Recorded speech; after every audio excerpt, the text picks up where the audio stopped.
नमस्कार। हिंदी स्पिरेंट की बिहार स्पेशल श्रृंखला की इस तीसरी कड़ी में आपका स्वागत है। आज हमारा जो टॉपिक होगा बिहार स्पेशल में हम बिहार की अवस्थिति पर फोकस करेंगे कि बिहार किस गोलार्ध में स्थित है, बिहार की कितने अक्षांश और देशांतरों के मध्य में स्थित है।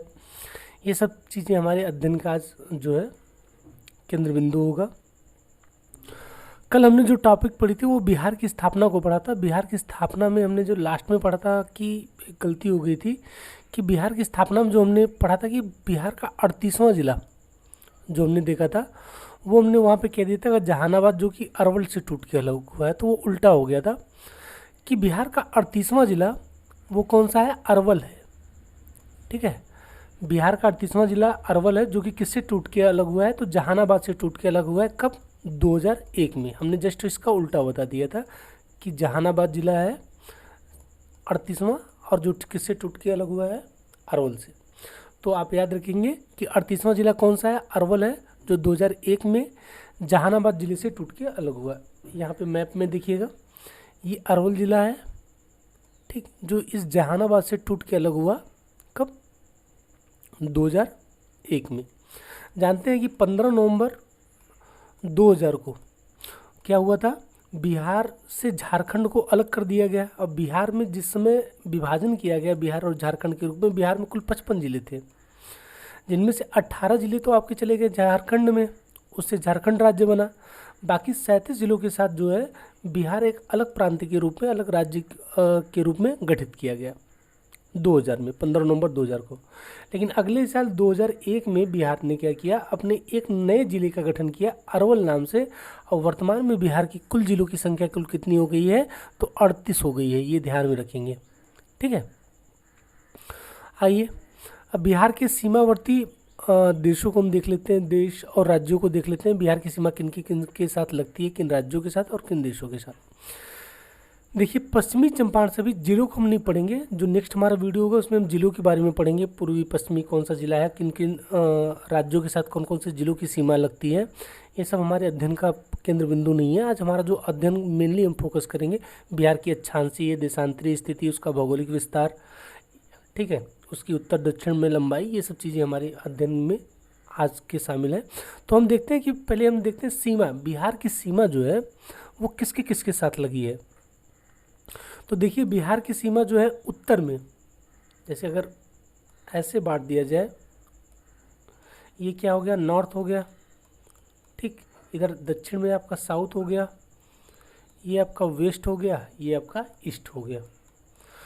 तो नॉर्थ जो उत्तरी सीमा है, नॉर्थ सीमा किसके साथ लगी है बिहार की, ये पश्चिमी चंपारण से लेकर किशनगंज तक। ये जिले अभी हम नहीं फोकस करेंगे, ठीक है। तो पश्चिमी चंपारण से लेकर किशनगंज तक कुल जो है 7 जिलों की सीमा किसके साथ लगती है, नेपाल के। सबसे उत्तरी सीमा बिहार की किसके साथ, नेपाल के साथ। फिर देखिए, किशनगंज, पूर्णिया और कटिहार, ये जो सीमा है, ये 3 जिलों की सीमा किसके साथ लगती है, पश्चिम बंगाल के साथ। कुल 3 जिलों की सीमा। दक्षिण में देखिए, जो रोहतास से लेकर आपका कटिहार से शुरू होता है और रोहतास तक जाती है, ये सीमा जो है कुल मिला के 8 जिले हैं इसमें, जो किसके साथ लगते हैं, दक्षिणी सीमा आपकी झारखंड के साथ। तो आप कहेंगे दक्षिणी और दक्षिणी पूर्वी, ये वाला सेक्टर भी, दक्षिणी और दक्षिणी पूर्वी सीमा किस राज्य के साथ लगती है बिहार की, तो आप बताएंगे किसको, झारखंड को बताएंगे। और फिर रोहतास से लेकर पश्चिमी चंपारण तक ये का पूरा हिस्सा वो किसके साथ लगता है, तो वो आपका लगता है यूपी के साथ। तो बिहार की उत्तरी सीमा नेपाल के साथ, दक्षिणी और दक्षिणी पूर्वी सीमा आपकी किसके साथ, झारखंड के साथ। पूर्वी सीमा आपकी पश्चिम बंगाल के साथ, और पश्चिमी सीमा जो है आपकी किसके साथ, यूपी के साथ, ठीक है, यूपी के साथ लगती है। तो आइए यहाँ पे देख लेते हैं। तो वही चीज़ें बताने का प्रयास किया गया। तो यहाँ पे हम देखते हैं, ऐसे कर लेते हैं, पहले इरेज किया जाए इसको। तो देखिए, बिहार के जो है मध्य भाग से क्या होती है, गंगा नदी बहती है, और गंगा नदी ने बिहार को 2 भागों में बांट दिया है, ठीक है। ये जो देख रहे हैं ये वाला सेक्टर, ये क्या है, गंगा नदी है। गंगा नदी ने क्या किया है, बिहार को 2 भागों में बांट दिया है। बिहार का एक हिस्सा जो इसके उत्तर में पड़ता है उसे उत्तरी बिहार कहा जाता है, जो दक्षिण में पड़ता है उसे दक्षिणी बिहार कहा जाता है। ठीक है। तो बिहार को किस नदी ने दो भागों में बांटा है? गंगा नदी। गंगा नदी जो बक्सर जिले से प्रवेश करती है और जाके कटिहार के समीप, कटिहार से होते हुए ये जो है पश्चिम बंगाल में चली जाती है। पश्चिम बंगाल से बांग्लादेश, बांग्लादेश से होते हुए ये नदी जाके बंगाल की खाड़ी में अपना जल गिरा देती है। तो देखिए यहाँ पे एक बार और सीमा को देख लीजिए। हमने कहा कि अगर इस हिसाब से बांट दिया जाए बिहार को, ठीक, तो जो बिहार की उत्तरी सीमा है वो नेपाल के साथ, दक्षिणी सीमा झारखंड के साथ, और दक्षिण पूर्वी सीमा ये वाली सीमा ये भी आपकी किसके साथ? झारखंड के साथ। और पश्चिमी सीमा आपकी उत्तर प्रदेश के साथ, और पूर्वी सीमा बंगाल के साथ लगती है बिहार की। नेपाल के साथ बिहार के कुल 7 जिले, पश्चिम बंगाल के साथ 3 जिले, और झारखंड और उत्तर प्रदेश के साथ कुल 8 जिले बिहार के जो है सीमा साझा करते हैं। ठीक, ये क्लियर हुआ। अब आगे चलते हैं कि बिहार की जो है आकृति यदि पूछा जाए तो कैसी है। तो बिहार की आकृति आप देखेंगे आयताकार रूप में है, कुछ इस प्रकार ना, ऐसे है बिहार की आकृति। तो बिहार की आकृति कैसी है? आयताकार रूप में है, ये भी ध्यान में रखेंगे। अब बिहार के क्षेत्रफल की बात की जाए, बिहार का क्षेत्रफल कितना बड़ा है? तो 94,163 वर्ग किलोमीटर क्षेत्रफल जो है बिहार का है, जो भारत के कुल क्षेत्रफल का 2.86% है। बिहार का क्षेत्रफल कुल कितना है? 94,163, जो भारत के कुल क्षेत्रफल का कितना है? 2.86। इसी दौरान भारत का क्षेत्रफल पूछा जाए तो भारत का क्षेत्रफल आपका है 32,67,067, ठीक, 263 वर्ग किलोमीटर। भारत का क्षेत्रफल कितना है? 32,67,263 वर्ग किलोमीटर। इसी के क्षेत्रफल का बिहार का कुल क्षेत्रफल कितना है? 2.86% है। 32,67,263 वर्ग किलोमीटर क्षेत्रफल किसका है? भारत का है। ठीक, और भारत का जो क्षेत्रफल है विश्व के कुल क्षेत्रफल का कितना है? तो भारत का क्षेत्रफल विश्व के कुल क्षेत्रफल का कितना है? 2.4%। ठीक, जबकि आबादी आप देखते हैं 17.5% है। तो देखिए बिहार का क्षेत्रफल 94,163 वर्ग किलोमीटर, जो भारत के कुल क्षेत्रफल का कितना है? 2.86। भारत का कुल क्षेत्रफल कितना है? 32,67,263 वर्ग किलोमीटर, जो विश्व के कुल क्षेत्रफल का 2.4% है। क्षेत्रफल की दृष्टि से भारत का स्थान देखा जाए, क्षेत्रफल की दृष्टि से भारत का कौन सा स्थान है? तो आप देखेंगे क्षेत्रफल की दृष्टि से भारत का स्थान जो है राज्यों में कुल मिला के 12वां पड़ता है। राज्यों में पूछा जाए क्षेत्रफल की दृष्टि से भारत का राज्यों में स्थान कितना है? तो 12वां है।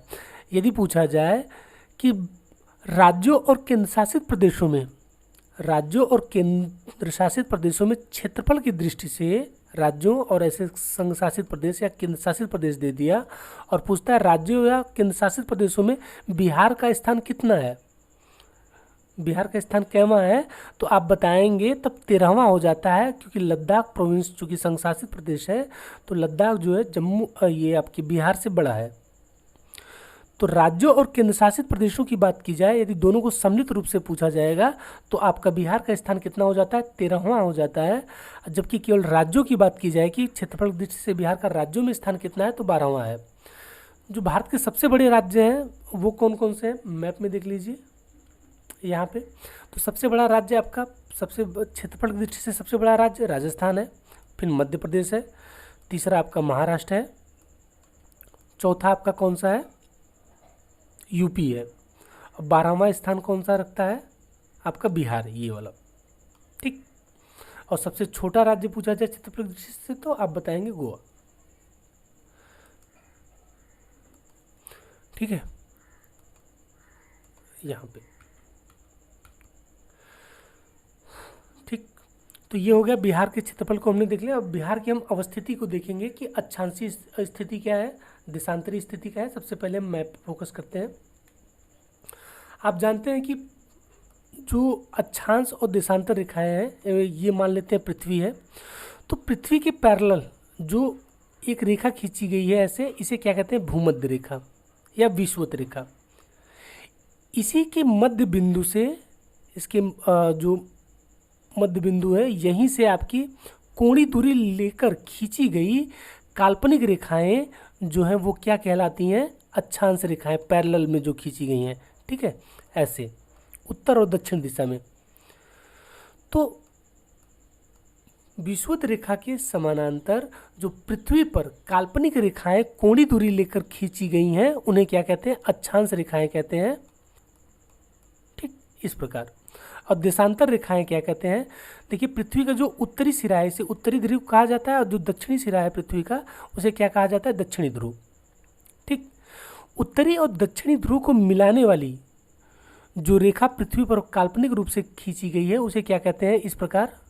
ठीक है, लॉन्गिट्यूडनल वे में। ठीक, तो उसे क्या कहते हैं? लंबवत जो रेखाएं खींची गई हैं उसे क्या कहते हैं? आपका देशांतर कहा जाता है। तो हम देखते हैं जो है अक्षांशीय स्थिति बिहार की कहाँ कौन सी है और देशांतरी स्थिति। ठीक, इसको इरेज कर दिया जाए। ठीक, तो ये देखिए, ये है आपका विषुवत रेखा। ये पूरा का पूरा आप देख रहे हैं ना, वर्ल्ड मैप है जो ग्लोब के शेप में दिखाया गया है। तो देखिए, ये है आपकी विषुवत रेखा जो आपके इस सेक्टर से होकर गुजरती है। ये विषुवत रेखा है। विषुवत रेखा क्या करती है? पृथ्वी को जो है या विषुवत रेखा या भूमध्य रेखा पृथ्वी को दो बराबर भागों में बांटती है। इसके उत्तर का भाग उत्तर वाला प्रदेश कहा जाता है, उत्तर वाला उत्तरी क्षेत्र कहा जाता है और दक्षिण वाला भाग दक्षिणी क्षेत्र कहा जाता है। ठीक, तो जो भारत स्थित है वो कहाँ पे स्थित है? तो इसी अक्षांश रेखा के उत्तर में स्थित है। ठीक, तो बिहार की स्थिति मतलब भारत की स्थिति कहाँ है? अक्षांश रेखा के उत्तर में है। तो आपका बिहार की स्थिति भी कहाँ होगी? उत्तरी अक्षांश में होगी हमेशा। ठीक, जब भारत विषुवत रेखा के उत्तर में स्थित है तो उसे क्या कहेंगे? तो भारत की स्थिति कहाँ होगी? उत्तरी अक्षांश में होगी। और फिर बिहार भी भारत में स्थित है तो बिहार की स्थिति भी कहाँ पे होगी? उत्तरी अक्षांश में ही होगी। ठीक, और इसी के समानांतर जो 23.5 अंश रेखा खींची गई है ऐसे, उसे कहते हैं उत्तर में विषुवत रेखा। और यही 23.5 अंश रेखा जो विषुवत रेखा के दक्षिण में खींची गई है उसे क्या कहते हैं? मकर रेखा। ठीक है, तो इसको मिला। तो अक्षांश रेखा के किस दिशा में स्थित है भारत? तो आप भारत कह रहे हैं, भारत किस दिशा में स्थित है? तो आप देखेंगे कहाँ पे स्थित है? आपके उत्तर क्षेत्र में स्थित है। तो बिहार की भी स्थिति कहाँ पे हो गई? उत्तर क्षेत्र में होगी। अब देखिए, जो देशांतर रेखा हमने कहा कि ये पृथ्वी का उत्तरी ध्रुव है, ये पृथ्वी का दक्षिणी ध्रुव है। इसको मिलाते हुए जो समानांतर रेखाएं पृथ्वी पर काल्पनिक रूप से खींची गई हैं उसे क्या कहते हैं? देशांतर रेखाएं। कुछ इस शेप में। ठीक, ऐसे ऐसे। ठीक, उत्तर से दक्षिण को मिलाते हुए जो रेखाएं खींची गई हैं ऐसे, ये क्या कहलाती हैं? देशांतर रेखाएं, उत्तरी से दक्षिणी ध्रुव को मिलाते हुए। तो देखिए, जो आपकी 0 अंश देशांतर रेखा है, जैसे आपका अक्षांश रेखा थी, 0 अंश देशांतर रेखा है वो लंदन के ग्रीनविच नामक स्थान से, ये आपका ब्रिटेन है ये वाला, तो लंदन के ग्रीनविच स्थान से होकर गुजरती हैं। और ये जो है पूरे विश्व में समय निर्धारण का काम करती है। 0 अंश देशांतर रेखा जो लंदन के ग्रीनविच से गुजरती है वो क्या करती है? पूरे विश्व में समय निर्धारण का काम करती है। इसके पूर्व में आप बढ़ते हैं, अर्थात जिधर भारत है तो उधर बढ़ेंगे तो उसे पूर्वी देशांतर, और इसके पश्चिम में बढ़ते हैं तो उसे क्या कहते हैं? पश्चिमी देशांतर। यदि भारत पूछा जाए तो भारत किस देशांतर में स्थित है? तो आप देख रहे हैं इधर भारत स्थित है, पूर्व में स्थित है। तो भारत क्या हुआ? देशांतर रेखाओं के पूर्व में स्थित है तो उसे क्या कहते हैं? भारत की अवस्थिति पूर्वी देशांतर में स्थित है। चूँकि बिहार भी भारत में स्थित है तो बिहार की भी स्थिति किधर हो गई? पूर्वी देशांतर में हो गई। ठीक, 0 अंश देशांतर रेखा से जैसे ही हम पूर्व की तरफ अर्थात भारत की तरफ बढ़ना, भारत चाइना की तरफ, एशिया की तरफ बढ़ना प्रारंभ करते हैं तो हमें क्या देखने को मिलता है? समय में वृद्धि देखने को मिलती है। इसीलिए इसे प्राइम मेरिडियन या प्रधान मध्याह्न रेखा कहा जाता है। यहीं से विश्व में समय की गणना की जाती है। ठीक, यदि मान लीजिए प्रधान मध्याह्न रेखा पे जो 0 अंश देशांतर है, यदि वहाँ पे 12 बज रहा है तो आप इधर ऐसे बढ़ते चले जाते हो तो यहाँ पे 1 बजेगा, यहाँ पे 2 बजेगा, अर्थात समय में वृद्धि होती है, आपकी चली जाती है। यदि पूर्वी ये 0 अंश देशांतर रेखा से हम किधर बढ़ते हैं? पूर्व की तरफ। और जैसे ही 0 अंश देशांतर रेखा से हम अमेरिका की तरफ, ये जो अमेरिका वाला सेक्टर है उधर उत्तरी अमेरिका और दक्षिणी अमेरिका की तरफ बढ़ना प्रारंभ करते हैं तो हमारा समय घटने लगता है। अर्थात यहाँ पे 12 बजा है तो यहाँ पे 11 बजेगा, यहाँ पे जो है 10 बजेगा, यहाँ पे 9 बजेगा। तो समय इधर जो है पश्चिम की तरफ घटता है और पूर्व की तरफ जाने पर बढ़ता है। अब भारत में जाकर ये समय जो है, भारत जानते हैं 82.5 देशांतर रेखा जो है हमारी मानक समय रेखा है, यहीं से हमारा समय का निर्धारण होता है, जो इलाहाबाद के नैनी के पास से गुजरती है। तो हमारा समय जो है ग्रीनविच टाइम से पूछा जाए कितना आ गया है, हमारा समय जो ग्रीनविच टाइम से कितना आ गया है, तो हम बताएंगे 82.5 के हिसाब से हो जाता है 5.5 घंटे हमारा समय जो है ग्रीनविच समय से आ गया था। लंदन में आपके 12 बज रहे हैं, तो भारत में कितने बजेंगे? 5:30 बज रहे होंगे उस समय, ठीक है, शाम के। तो ये ध्यान रखेंगे, क्योंकि हमारा ये टॉपिक नहीं है तो कैसे कैसे समय बढ़ रहा है तो उसको हम नहीं काउंट करते हैं। तो आइए हम देखते हैं। तो बिहार की अक्षांशीय स्थिति और देशांतरी स्थिति क्लियर हुई कि बिहार अक्षांश के उत्तर में स्थित है और देशांतर के पूर्व में स्थित है। देशांतर रेखाएं क्या होती है, अक्षांश रेखाएं ब्रीफली आपने हल्का सा समझ लिया। देखिए यहाँ पे ये है आपकी कर्क रेखा। ये कर्क रेखा जो है भारत में गुजरात, राजस्थान, मध्य प्रदेश, छत्तीसगढ़, झारखंड, पश्चिम बंगाल, त्रिपुरा और मिजोरम होते हुए गुजरती है। कुल भारत के कुल कितने राज्यों से? 8 राज्यों से होकर गुजरती है। सबसे छोटी सीमा जो विषुवत रेखा कर्क रेखा की है वो आपकी राजस्थान की है। सबसे लंबी सीमा जो है विषुवत रेखा कहाँ किसके साथ साझा करता है? तो मध्य प्रदेश के साथ साझा करता है। कुल भारत के 8 राज्यों से होकर विषुवत रेखा गुजरती है और यहीं पे माही नदी विषुवत रेखा को 2 बार काटती है, ठीक है, जो मध्य प्रदेश से निकलती है, राजस्थान होते हुए किस में प्रवेश कर जाती है?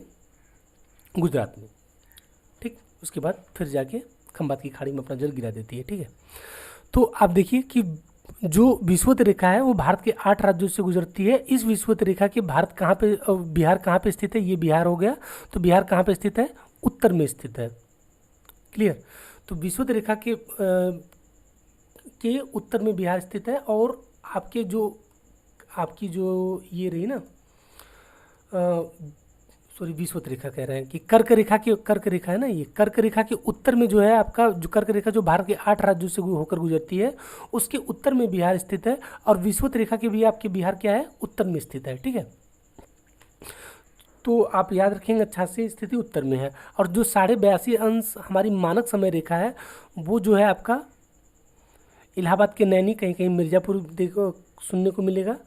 तो ये आपकी यहाँ से होकर गुजरती है। कुल कितने राज्यों से होकर गुजरती है? 82.5 मानक समय रेखा। अर्थात हमारी जो समय का निर्धारण किया जाता है इसी मानक समय रेखा के 82.5 जो हमारी मानक समय रेखा है इसी के थ्रू हमारा जो है समय निर्धारण पूरे भारत में किया जाता है, ठीक। तो ये जो है इसके 82.5 अक्षांश रेखा के बिहार किधर स्थित है? पूर्व में स्थित है। जो 82.5 अक्षांश रेखा है कहीं कहीं आपको नैनी मिलेगा, कहीं कहीं आपको जो है मिर्ज़ापुर मिलेगा। तो दोनों स्थानों से होकर गुजरती है। तो आप देखिए जो 82.5 अक्षांश रेखा ये पूछा जाए एग्जाम में कहाँ से होकर गुजरती है, तो आप देखेंगे आपका ये उत्तर प्रदेश हो गया, ये छत्तीसगढ़ हो गया, ये उड़ीसा हो गया और आंध्र प्रदेश हो गया, ठीक। ये हल्का सा एमपी में भी टच करती है, ऐसे आती है, ठीक। तो ये आपका उत्तर प्रदेश, मध्य प्रदेश, छत्तीसगढ़, उड़ीसा और आपका आंध्र प्रदेश, कुल मिला के कुल कितने राज्य हो गए? उत्तर प्रदेश, मध्य प्रदेश, आपका ये छत्तीसगढ़, उड़ीसा और आंध्र प्रदेश, इन कुल मिला के 5 राज्यों से होकर आपकी जो है कौन सी गुजरती है? 82.5 अक्षांश रेखा या 82.5 देशांतर रेखा, जो कि भारत की मानक समय रेखा, भारत के समय का निर्धारण करती है। यही जो है लंदन के ग्रीनविच टाइम से कितना आगे है? ठीक 5.5 घंटे आगे है। तो ये आपकी जो पूर्वी देशांतर है, जो 82.5 हमारी मानक 82.5 पूर्वी देशांतर रेखा जो हमारी मानक समय रेखा है उससे बिहार किधर स्थित है? पूर्व में स्थित है। तो आइए अब अक्षांशीय और देशांतरी स्थिति को बिहार को देख लेते हैं। जैसा कि गंगा नदी हमने पहले ही पढ़ा कि गंगा नदी बिहार को 2 भागों में बांटती है। इसका उत्तर वाला सेक्टर जो है उत्तरी बिहार कहलाता है, जबकि दक्षिण वाला सेक्टर आपका दक्षिणी बिहार कहलाता है। अक्षांशीय स्थिति की बात की जा रही है। आप देखिए अक्षांश रेखा ऐसे खींची जाती है, पैरेलल खींची जाती है, तो ऐसे। तो देखिए अक्षांशीय स्थिति बिहार की क्या है? तो 24 अंश 20 मिनट 10 सेकेंड, 24 अंश 20 मिनट 10 सेकेंड उत्तरी अक्षांश से लेकर 27 अंश 31 मिनट 15 सेकेंड उत्तरी अक्षांश के मध्य में बिहार की जो है अक्षांशीय स्थिति है। तो बिहार की अक्षांशीय स्थिति 24 अंश 20 मिनट 10 सेकंड से 27 अंश 31 मिनट 15 सेकंड उत्तरी अक्षांश है। जबकि देशांतरी स्थिति, देशांतर रेखा कैसे पैरेलल खींची जाती है उत्तर से दक्षिण में, तो इस प्रकार और इस प्रकार जाएगी। तो देखिए जो आपकी इसकी देशांतरी स्थिति है 83 अंश 10 मिनट 50 सेकंड से 88 अंश 17 मिनट 40 सेकंड पूर्वी देशांतर। आपने देखा था ना कि देशांतर की किधर, ग्रीनविच टाइम की किधर है, भारत पूर्व में स्थित है, तो बिहार भी पूर्व में होगा, तो पूर्वी देशांतर है। तो ये ध्यान रखेंगे, उत्तरी अक्षांश 24 अंश 20 मिनट 10 सेकंड से 27 अंश 31 मिनट 15 सेकंड और 83 अंश 10 मिनट 50 सेकंड से 88 अंश 87 मिनट 17 मिनट 40 सेकंड पूर्वी देशांतर जो है आपकी क्या है, बिहार की देशांतरी स्थिति है। तो आप 83 और 88 याद रखें, 83 से 88 के बीच में आपका जो है देशांतर के मध्य में, पूर्वी देशांतर के मध्य में बिहार की स्थिति है और 24 से 27 के मध्य में, उत्तरी अक्षांश के मध्य में अब बिहार की ये वाली स्थिति है, अक्षांशीय स्थिति है। देखिए बिहार की समुद्र तल से ऊंचाई की बात की जा रही है। बिहार की समुद्र तल से ऊंचाई कितनी है, 173 फीट है।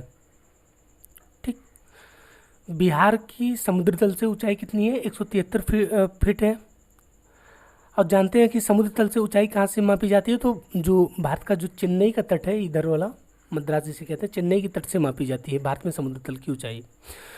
ठीक, उत्तर से दक्षिण की लंबाई अर्थात ये वाला सेक्टर, उत्तर से दक्षिण की लंबाई जो है बिहार की कितनी है, तो 345, 3 4 5, 3 4 5। उत्तर से दक्षिण की जो लंबाई है बिहार की वो कितनी है, 345 किलोमीटर है। और फिर आपकी पूरब से पश्चिम की लंबाई, पूरब से पश्चिम की ये पूरी लंबाई बिहार की कितनी है, 483 वर्ग किलोमीटर। ठीक, तो बिहार आप देख रहे हैं कि उत्तर से दक्षिण में कम लंबा है, जबकि इसकी चौड़ाई जो है बिहार की अधिक है, 483 किमी है। ठीक, तो उत्तर से दक्षिण में बिहार की लंबाई 345 किलोमीटर और पूरब से पश्चिम की तरफ इसकी चौड़ाई 483, 3 4 5 उत्तर से दक्षिण और पूरब से पश्चिम आपकी 483 वर्ग किलोमीटर। ठीक, इसी के साथ आज जो है हमारा बिहार का ये टॉपिक हमारा ख़त्म हो गया। हमने बिहार की अक्षांशीय, देशांतरी, उसके क्षेत्रफल, इन सब चीज़ों को देख लिया। समुद्र तल से ऊंचाई, उत्तर से दक्षिण में लंबाई 345 और पूरब से पश्चिम में इसकी चौड़ाई जो है 483। और बिहार का 38वां जिला हमने पहले ही बताया, वो कौन सा है, अरवल है। ये ध्यान में रखेंगे, जो कि 2001 में जहानाबाद से टूट के अलग हुआ था। बाकी हमने अक्षांशीय और देशांतरी स्थिति को देख लिया और फिर आज हमारा टॉपिक यहीं पे समाप्त होता है। नेक्स्ट टॉपिक जो हमारा बिहार में हम पढ़ेंगे, बिहार में जिलों को देखेंगे, बिहार के जिले किसके किसके साथ सीमा बनाते हैं, साझा करते हैं।